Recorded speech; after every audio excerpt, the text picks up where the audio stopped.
ساری زندگی انسان ماں کی خدمت کرتا رہے تو بتاؤ ماں کی خدمتوں کا بدلہ دے سکتا ہے؟ ماں کے پیار کا صلہ دے سکتا ہے؟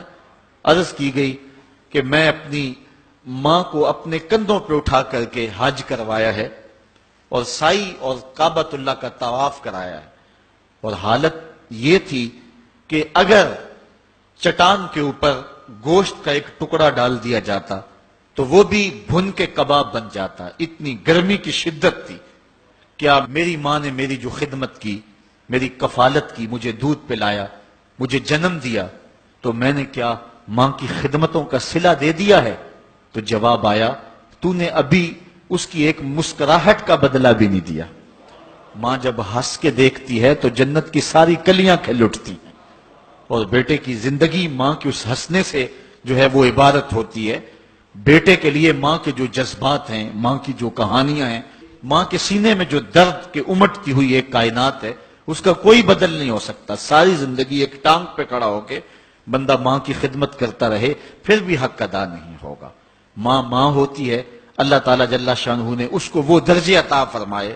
بیٹے کے ساتھ جو پیار ماں کرتی ہے بھلا کوئی کر سکتا ہے؟ کوئی اتنی محبت دے سکتا ہے جتنی ماں محبت دیتی ہے؟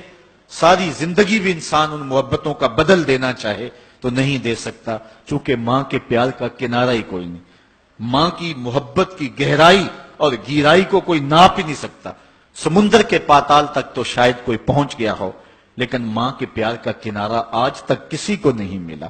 اللہ تعالیٰ نے اس کے سینے میں دھڑکتا ہوا جو دل رکھا ہے اور تڑپتی ہوئی جو ممتا رکھی ہے، وہ ایک مثال بنی ہوئی ہے کہ کسی نے کسی کو کہا کہ میں تیرے پہ راضی تب ہوں گی کہ اگر تو اپنی ماں کا کلیجہ نکال کے لے آئے۔ تو اس بدبخت نے اپنی اس محبوبہ کی خواہش کو پورا کرنے کے لیے اس اقدام کی تیاری بھی کر لی، اور جا کے ماں کا سینہ چیرا اور اس کا کلیجہ نکالا، اور اپنی اس محبوبہ کی خوشنودی کے لیے تیز تیز آ رہا ہے کہ میں اس کو دکھاؤں کہ میں نے یہ کارنامہ بھی سر انجام دے دیا اور یہ چوٹی بھی سر کر لی ہے۔ تو تیزی سے آ رہا تھا، راستے میں ٹھوکر لگی، جب گرا تو کہتے ہیں ماں کے کلیجے سے آواز آئی، پتر چوٹ تو نہیں آئی ہے؟ یہ ماں کے پیار کا روپ ہے، یہ ماں کی محبت کا انداز ہے۔ دنیا والوں، ماں کی قدر کو ضائع نہ کرنا۔ ماں کے پیار کو اور اس کی محبت کا صلہ دے تو نہیں سکتے، لیکن ساری زندگی ماں کی نوکری کرنا اور اپنے باپ کی زندگی کے اندر کبھی بھی نافرمانی نہ کرنا، یہ سعادت مندی اور خوش نصیبی ہوتی ہے۔ حضور نے منبر کی 3 سیڑھیوں پہ قدم رکھتے ہوئے آمین آمین کہا تھا، تو بعد میں پوچھا گیا حضور آپ نے ہر سیڑھی پہ قدم رکھتے ہوئے آمین کہا تو یہ کیا ماجرا تھا؟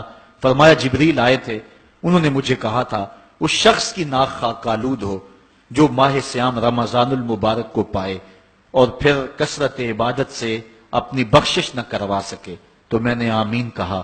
پھر کہا اس شخص کی ناک خاک آلود ہو جو والدین کو بڑھاپے میں پائے اور جنتی نہ ہو سکے ان کی خدمت کر کے، تو میں نے آمین کہا۔ پھر جبریل نے کہا اس شخص کی ناک خاک آلود ہو جس کے سامنے آپ کا ذکر کیا جائے اور آپ پر درود نہ پڑے، تو میں نے آمین کہا۔ تو وہ شخص کتنا بد نصیب ہے جو والدین کو ناراض کر لیتا ہے۔ میں کہتا ہوں ساری کائنات ماں کے قدموں تلے ہے، بلکہ میرے محبوب نے جنت کو ماں کے قدموں تلے قرار دیا۔ الجنت تحت اقدام الامہات، جنت ماں کے قدموں تلے ہے۔